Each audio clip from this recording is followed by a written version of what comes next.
ከላይ ከፍሎ አባ ለትጹን ይላ እዛ የሆነ ጫፍ ላይ ሄዶ ደግሞ አያችሁ እንደዚህ ይላል። የማይገናኝ ነገር አገናኝቶ በኢየሱስ እፎይ ብፁዕ አቡነ እፎይ የሚባሉት ከእናታቸው ጋር 10 ጊዜ ሴክስ ተደራርገው እናታቸውን ከኔም ጸንሳ ለመውለድ በደረሰች ጊዜ ይላል። እፎይ ያድርሱት ወይ ጉድ የምትለው ሪከርድ የምታደርገው አለች። አባ ለትጹን የሚባለው አባትህ ኦኬ በቅዱስ ቁርባን ውስጥ መርዝ እያደረገ ሰዎችን ይገድል ነበር። ምንድን ያለው አባ ለትጹን የሚባለው አባትህ በቅዱስ ቁርባን ውስጥ መርዝ አድርጎ ሰዎችን ይገድል ነበር። ማን? አባ ለትጹን። ሰላም ለአንተ ይሁን ኤርሚያስ፣ እንዴት አለ ወዳጅ ሆይ? ፐርሰናል ያው ከአንተ ጋር ምንም ችግር የለብኝም ትላለህ እና ጌታ በነገር ሁሉ እንዲረዳ ከሚመኙ ሰዎች ውስጥ ነኝ። በጣም በጣም ጊዜ ይርዳ። እኔ ማለት ከእንደዚህ አይነት ሙድ ውስጥ እንድትወጣ ማለት ነው። አሁን የሰዓቱን ስህተት ላሳያችሁ። አሁን አባ ለትጹን ከእናቱ ጋር 10 ጊዜ እንዲተኝቷል። ልጅ ስትጸንስ ልጁን በመርዝ አድርጎ ገድሎታል። የእንትን ውስጥ ምንድነው የቅዱስ ሚስጥር ስርዓት ላይ ደግሞ መርዝ እየጨመረ ሰዎችን ይገድል ነበረ። ማን? አባ ለትጹን። አባትህ እንዲህ ነው የሚያደርገው፣ የአንተ አባቶች እንዲህ ናቸው ብሎ ለመክሰስ ሞከረ። የምር አባ ለትጹን ነው እንደዚህ ነገር ሲያደርግ የነበረው? እስቲ እናንብቡ። ሰኔ 17 በዚህች ቀን ታላቁ አባት አባ ለትጹን አረፈ።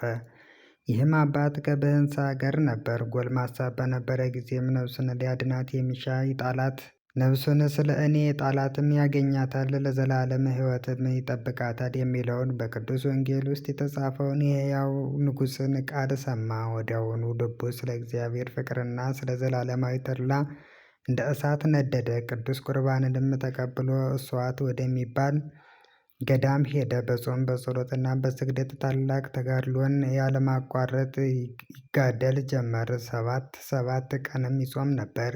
እግዚአብሔርም መልአክ ተገለጸለትና የምንኩስና ልብስን ያለብሰው ዘንድ ወደ አባ ኤስድሮስ እንዲሄድ አዘዘው። እርሱም መልአኩ እንዳዘዘው ሄደ።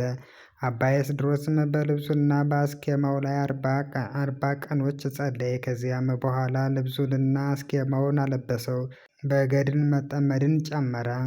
ከዚህም በኋላ በመምህሩ ፈቃድ ወጥቶ እየተጋ እየጾመና እየተጋደለ ብቻውን ኖረ። ከእርሱም አቅራቢያ የሆነ አንድ ገዳም ነበረ። ገዳሙን መነኮሳትም ይጎበኛቸው ነበር። በአንዲት ዕለትም ወደዚያ ገዳም ሄደ። አበምኔቱም ታሞ ለሞት ደርሶ አገኘው። መነኮሳቱም በዙሪያው ሆነው ያለቅሱ ነበር። አባ ለትጹንም የሰይጣን ሰራዊት ከበውት ደስ ሲላቸው አያቸው። አባ ለትጹንም አባት ሆይ በአንተ ላይ የሆነው ምንድን ነው ብሎ አበምኔቱን ጠየቀው። እርሱም መነኮሳትን ከአጠገቡ እንዲርቁ አዘዛቸው። ከዚህ በኋላ ያደረገውን በደሉን ሊነግረው ጀመረ። እንዲህም አለው፣ ከእኔ አስቀድሞ እንደርሱ ያለ ማንም ያልሰራው ኃጢአትን ሰርቻለሁና አባቴ ወይ በጸሎት አትርሳኝ። እኔ ቅስና ልሾም ፈልጌ ባልሾሙኝ ጊዜ ወደ ሌላ ሀገር ሄዱ። ኤጲስቆጶስም ቅስና ሽሞኛል ብዬ በድፍረት በቁርባኑ ላይ የምቀድስ ሆንኩ።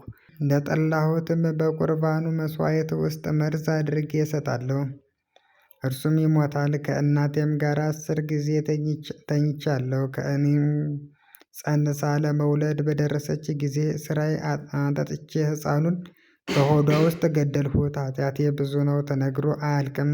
ከበጎ ስራም ምን የሰራሁት የለም። ነገር ግን በጸሎት አትርሳኝ፣ ከዚህ ከኃላፊው ዓለም መውጫዬ ደርሷልና። ወዲያውም በክፉ አሟሟት ሞተ። ነፍሱንም አጋንንት ሲቀበሏትና በየራሱ በሆነ ስቃይ ሲያሰቃዩት አባ ለትጹን አያት። አባ ለትጹንም የመረረ ልቅሶን አለቀሰ። አባ ለትጹን ስለ ወዳጁ ነፍሱን አሳልፎ የሚሰጥ ያለ ከሆነ ከዚህ የሚበልጥ ፍቅር የለም የሚለውን የቅዱስ ወንጌል ቃል አሰበ። አባ ለትጹንም ስለዚህ ኃጥእ ሰው ነፍስ ክብር ይግባውና ጌታችንን እየለመነ 5 ጊዜ እስኪሞት ሰውነቱን ሊያሰቃያት ጀመረ።